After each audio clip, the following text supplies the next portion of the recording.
Inspire et Victory sont deux surjeteuses performantes de chez Babylock. Vous hésitez peut-être entre les deux? Voyons ce que ces deux machines vous proposent. L'Inspire, c'est l'entrée de gamme de Babylock. La première différence se situe ici, au niveau des blocs de tension. Donc là, on a un bouton pour chaque fil que l'on va devoir régler en fonction des tissus et des fils, alors que sur la Victory, on n'a pas de bloc de tension. Donc là, on va dire que le réglage est différent. Ici, ça va se faire tout seul automatiquement.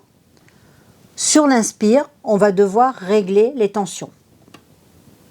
Pour comprendre la différence entre les deux systèmes, je vais vous donner des explications. Quand on a des blocs de tension, comme sur l'Inspire, on va devoir ajuster la tension inférieure, la tension supérieure. Quand vous mettez par exemple 3 de longueur de poing, vos griffes avancent de 3 mm, mais pas le fil. C'est à vous, c'est comme s'il y avait enfin un frein sur le fil, soit vous allez donner du mou, soit vous allez retenir le fil. C'est ce qui est un petit peu complexe dans le réglage des tensions, c'est-à-dire qu'on va devoir équilibrer la tension du boucleur supérieur avec la tension du boucleur inférieur, mais également la tension des aiguilles, en fonction des fils que vous allez utiliser, mais aussi des tissus. Donc il faut vous dire que chaque fois que vous allez changer de tissu, si vous cousez de la soie puis que vous cousez de la laine bouillie, un manteau, etc., bien sûr, il va falloir ajuster les tensions. Alors, on a souvent tendance à dire, oui, mais les tensions, on ne les touche pas trop, etc. Ce sont des machines performantes, c'est vrai. Ce sont des machines performantes, on n'a pas trop à bouger les blocs de tension, mais cependant, s'ils sont là, c'est qu'ils servent à quelque chose et on va devoir de temps en temps donc ajuster ces tensions. Alors, c'est un gage aussi pour certaines personnes de précision. Vous allez pouvoir ajuster vous-même les tensions qui vous conviennent avec un maximum de, on va dire, de finesse. Il faut vous dire aussi que ces blocs de tension vont vous permettre d'obtenir un rouloté, mais vraiment le plus petit rouloté qu'on puisse trouver dans le monde de la couture, avec une précision parfaite. Mais c'est aussi très complexe parce qu'il va falloir savoir ajuster quel est le bloc, quelle est la tension qu'il va falloir modifier en fonction du résultat que vous avez si le résultat ne vous convient pas. Sur la Victory, on a un débit de fil. Comment fonctionne le débit de fil? On a, par exemple, si vous mettez 3 de longueur de poing, les griffes vont avancer de 3 mm, mais la machine va aussi vous donner 3 mm de longueur de fil, en fonction de chacun des fils. C'est-à-dire que là, on peut s'amuser à mettre des fils différents, que ce soit un fil de laine, un fil mousse, etc. On peut mettre tous les fils que l'on veut. La machine va toujours adapter le débit de fil en fonction des fils que vous allez mettre dans les fentes qui sont ici. Il y a aussi donc sur cette machine 3 capteurs mécaniques, donc un pour la longueur de poing, elle va ajuster donc la longueur de fil en fonction de la longueur du poing. Un pour la largeur de poing, elle va vous donner aussi le débit de fil en fonction de la largeur de votre poing, mais également un capteur en fonction de la hauteur du pied, c'est-à-dire de l'épaisseur du tissu. Elle va compenser par rapport à l'épaisseur du tissu. Si vous avez un tissu très épais, eh bien, elle ne va pas écraser votre couture puisqu'elle va vous donner, elle va compenser avec la hauteur.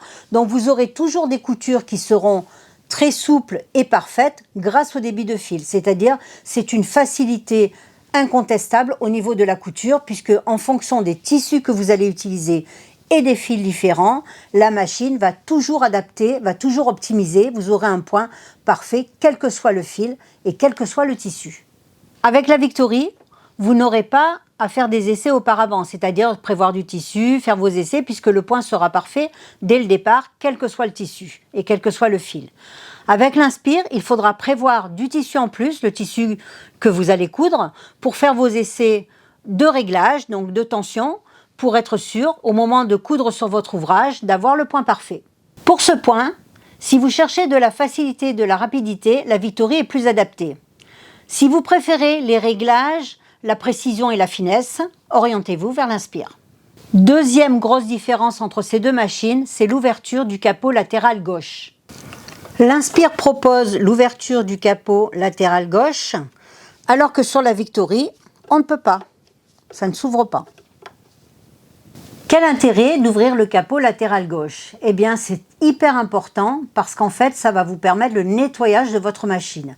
Il faut savoir que quand on coud à la surjeteuse, on a énormément de bourre par rapport au fil, par rapport au tissu que l'on va coudre. Il va falloir nettoyer régulièrement sa machine, c'est-à-dire l'aspirer pour enlever toute cette bourre qui peut bloquer le mécanisme. Avec l'inspire, le fait d'ouvrir, on va pouvoir ouvrir pleinement, on va pouvoir pousser le couteau, je vais vous montrer comment, et aspirer. Avec la Victory, à moins de démonter la machine, chose que vous n'allez pas faire toutes les semaines, bien entendu, eh bien on ne peut pas ouvrir donc pour nettoyer cette partie-là. Il va falloir donc basculer la machine, ouvrir par le dessous, ou bien l'amener chez votre technicien pour qu'il vous la nettoie régulièrement si vous voulez faire perdurer l'utilisation de cette machine dans de bonnes conditions. Le fait de ne pas pouvoir ouvrir ce côté-là, on ne peut pas pousser le couteau pour nettoyer. Il faut vous dire que la bourre, elle se met entre les deux couteaux. On a le couteau inférieur ici et le couteau supérieur qui est là. Donc la bourre se met entre les deux, ça veut dire qu'au fur et à mesure que la bourre va se mettre, votre couteau va s'écarter, et au bout d'un moment, vous ne pourrez plus régler la largeur de pointe, ce qui fait que le couteau bouge, puisqu'il y aura plein de bourre entre les deux, mais qu'on ne pourra plus ramener le couteau vers le bord, puisqu'il y aura plein de poussière au milieu. Donc c'est un petit peu un inconvénient de ne pas pouvoir ouvrir pour nettoyer tout simplement. Donc là, on va pouvoir ouvrir. Donc on ouvre tout. Alors on voit très bien d'ailleurs qu'il y a de la graisse un petit peu partout. Donc là, c'est important aussi parce qu'on va pouvoir non seulement nettoyer, mais regraisser de temps en temps la machine. Quand il y a besoin, on va pouvoir mettre un petit pchit de graisse pour pouvoir faire mieux fonctionner votre machine. Alors ici, on a un petit bouton, là, on va appuyer et regardez, ça dégage le couteau. C'est-à-dire que là, j'ai plus qu'à prendre mon pinceau, donc je pousse sur cette vis et le couteau se pousse. Ça veut dire que là, je prends mon petit pinceau et je peux nettoyer entre les deux, donc pour enlever la bourre. Et éventuellement, donc prendre mon aspirateur et nettoyer toute cette partie-là, où la partie va se coller, évidemment, comme il y a de la graisse, bien évidemment, la bourre va se coller aux endroits où il y a de la graisse. Donc on va pouvoir nettoyer et enlever tout ça. Sur ce point, il n'y a pas photo, l'inspire est, on va dire, beaucoup mieux puisqu'on va pouvoir accéder donc à ce nettoyage. Si vous ne vous sentez pas une âme de technicien à pouvoir démonter votre machine régulièrement et que vous devez l'amener chez votre revendeur pour la nettoyer, sachez que ça sera un coût supplémentaire par rapport au prix de votre machine qu'il faudra bien sûr prendre en compte tout au long de la durée de vie de votre machine puisque le nettoyage sera indispensable, bien sûr, à faire régulièrement. Hormis les deux différences que l'on vient de voir, la tension des fils et l'ouverture latérale du capot gauche, au niveau de la couture, on fera exactement les mêmes choses. Des flatlocks, des roulotés, des surjets, etc. On va également pouvoir utiliser les mêmes accessoires. On pourra aussi bien poser du passepoil, de l'élastique, des perles, etc. Tous les accessoires, faire des fronces également. Tous les accessoires que l'on utilisera pour l'une seront aussi valables pour l'autre. Ces machines ont les mêmes équipements, c'est-à-dire le même pêcheur, les mêmes supports de fil, la même boîte à outils, le même volant, le même différentiel, les mêmes longueurs de poing, largeur de poing, la façon aussi de bloquer le couteau et bien entendu le même enfilage. Boucleur inférieur, boucleur supérieur, aiguille de droite, aiguille de gauche. On passe les fils dans le pêcheur. Pour le fil du boucleur inférieur, je le mets dans la fente et là j'entends bien le clac. Je passe derrière le petit crochet qui est là et là je vais connecter mes tuyaux. Donc pour connecter les tuyaux, on appuie sur le bouton et on tourne la roue. On tourne la roue de côté pour que les tuyaux se connectent. Je prends le fil, je vais le mettre, alors je mesure une longueur suffisante.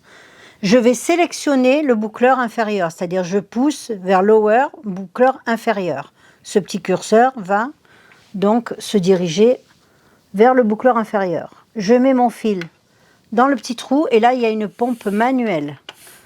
Donc on va pomper pour que le fil ici sorte. Et on va récupérer le fil. Pour le boucleur supérieur, donc je prends mon fil, je le mets dans la fente et on entend bien le clac. Je le passe derrière le petit ergot ici. Je mesure la longueur, il faut qu'il soit suffisamment long. Je vais pousser le curseur sur la gauche, U, upper. Je mets mon fil donc dans le petit trou ici. Et là, on pompe.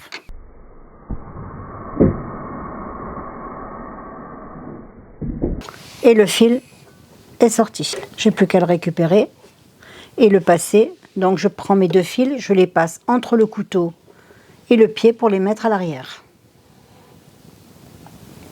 Je dois déconnecter mes tuyaux pour enfiler les aiguilles. Donc je déconnecte ici et je vais aligner les deux points verts qui sont là. C'est impératif d'aligner les deux points verts. On aligne bien les deux points verts pour que l'aiguille soit au bon endroit. Il faut comprendre que c'est un petit aiguillon qui rentre dans le chat et qui prend votre fil. Si les aiguilles ne sont pas au bon endroit, vous allez abîmer votre enfileur. Donc là, je prends l'aiguille de droite. Alors, il n'y a pas d'ordre d'enfilage, bien entendu, sur une babylock, hein. On va enfiler le fil que l'on veut. Donc, je passe derrière le petit ergot qui est là. Je passe ici, dans ce crochet. Je monte et je redescends. Et là, je vais pousser mon petit curseur sur la droite, puisque je vais enfiler l'aiguille de droite. Je dois tenir l'enfileur, puisqu'il ne se bloque pas. Je descends l'enfileur, je le tiens, puisqu'il ne se bloque pas. Je passe mon fil, je crochette mon fil, et hop, je tire de façon à récupérer mon fil qui est passé dans le chat. Pour l'aiguille de gauche, je vais faire la même chose. Donc, je mets le fil dans la fente, j'entends bien le clac. Là, c'est pareil, il y a un petit crochet. Donc ici, je mets mon fil dans le crochet, je le passe derrière ce guide, je monte et je redescends. Je passe mon fil derrière ce guide-là, je pousse l'enfileur pour l'aiguille de gauche, donc côté gauche. Je descends mon enfileur. Je crochette le fil et je lâche. Le fil est enfilé.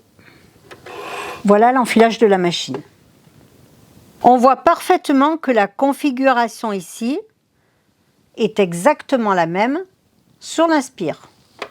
Donc là, quand j'ouvre, c'est exactement le même enfilage, la même configuration, donc l'enfilage sera parfaitement identique. De même avec le repère sur le volant.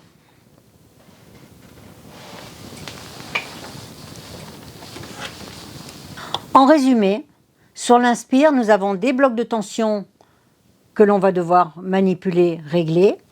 On peut ouvrir le côté latéral gauche pour le nettoyage.